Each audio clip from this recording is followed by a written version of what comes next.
by side. Make you facing each other now. Side by side. Yes, may be seated. Step back.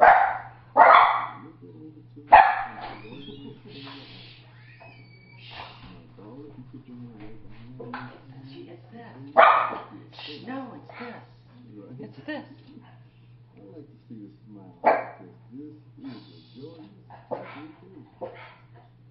And it's also a very serious and important moment. You see, you two are getting ready to make a commitment.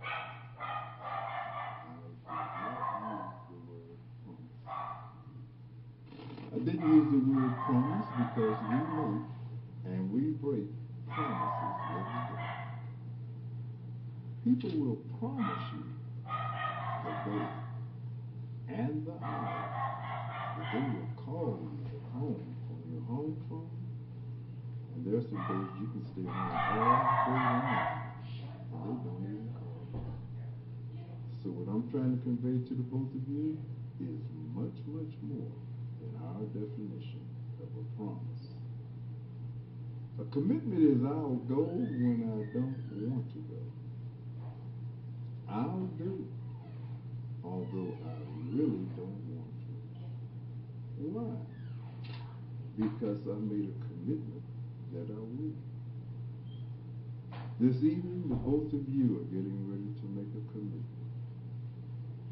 A commitment that you're going to make this marriage work. Now you see, every day will not be like today. You're going to have days when you're going to have disagreements. You're going to have days when you're going to have disappointments. That's why it's so important. This commitment must supersede.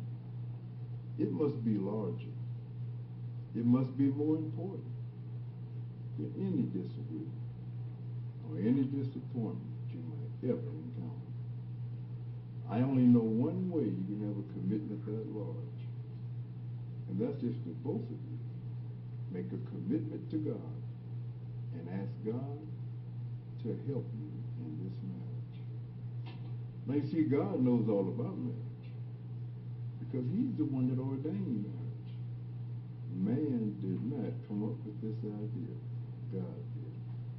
In the book of Genesis, He said it's not good for man to be alone. So as long as you can remember the word commitment, the meaning of the word commitment, and who you're making this commitment to, without a shadow of a doubt, you two will be okay. Would you now please face one another and join right hands? Before we exchange vows, Nate and Darla, there's something you both want to ask God before we get into this marriage. So may we bow our heads. Father God, the very first and foremost thing we ask you this evening before we exchange wedding vows, we ask you to forgive us. Forgive us, oh God, for every wrong that we've done. Not only the wrong things we've done, but forgive us for the things we should have done and we did not do. And we thank you for forgiving us, oh God. And now that you have forgiven us, we must let all bygones be bygones. Now that you have forgiven us, we can enter this marriage with clean hearts, clean spirits, and clean hands. And for that, oh God, we say thank you. And these blessings we ask for in Jesus' name. And everyone said, amen. Continue to face one another with joined hands, and please repeat after me. I, Nate. I, Nate. Take thee, Darla. Take thee, Darla. To be my wedded wife. To be my wedded wife. To have and to hold. To have and to hold. From this day forward. From this day forward. To love and to cherish. To love and cherish. Till death do us part. Till death do us part. I pledge thee. I pledge thee. My faithfulness. My faithfulness. I, Darla. Take thee, Nate. Take thee, Nate. To be my wedded husband. My to have and to hold from this day forward, to love and to cherish till death do us part. I pledge thee my faithfulness. Okay, Nate and Darla, don't look at each other for the rest of your life. Let's give you just a couple more. I want to ask, who made those beautiful flowers for you? You've got something. That's beautiful. That is beautiful. But may I tell you a little something about roses? Okay. White roses represents purity. Yellow roses represents friendship. And red roses represents love. When you two get back home in Biloxi, I want you to find a designated spot in your home, preferably kitchen, bathroom, or bedroom, three most frequently used rooms in the house. Find a spot in one of those rooms where either one of you can place a single red rose.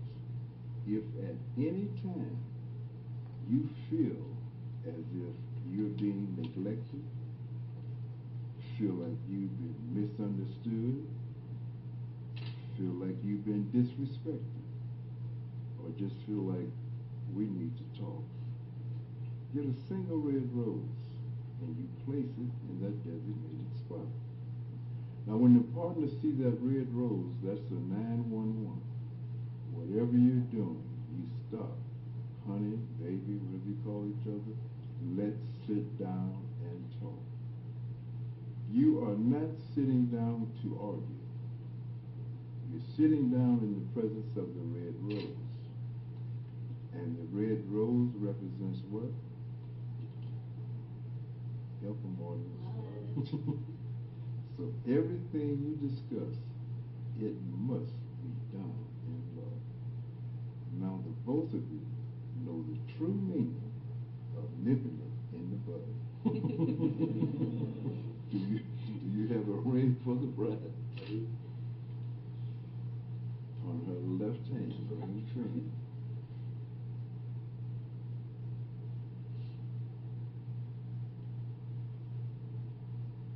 You will look at her and say, with this ring, I thee wed. In the name of the Father, and the Son, and the Holy Spirit. Good. You have to wait for engagement ring.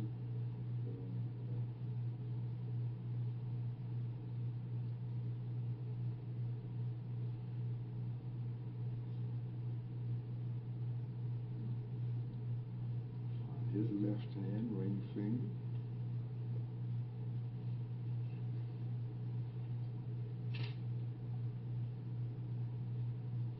Look at him and say, with this ring, I thee wed. In the name of the Father, the Son, and the Holy Spirit. For as much as this couple have consented together in holy wedlock, they witness the same before God, everyone in this room, and the cameras. And they've declared the same by joining hands in giving and receiving the ring. Those whom God has joined together, let no man put asunder. By the power vested in me, the state of Nevada, I now pronounce you husband and wife. You may kiss your beautiful bride.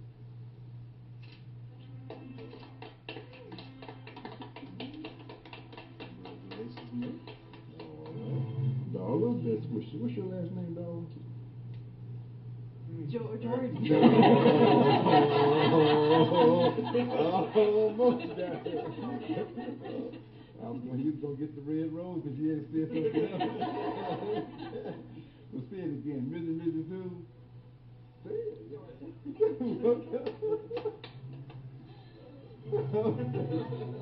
it.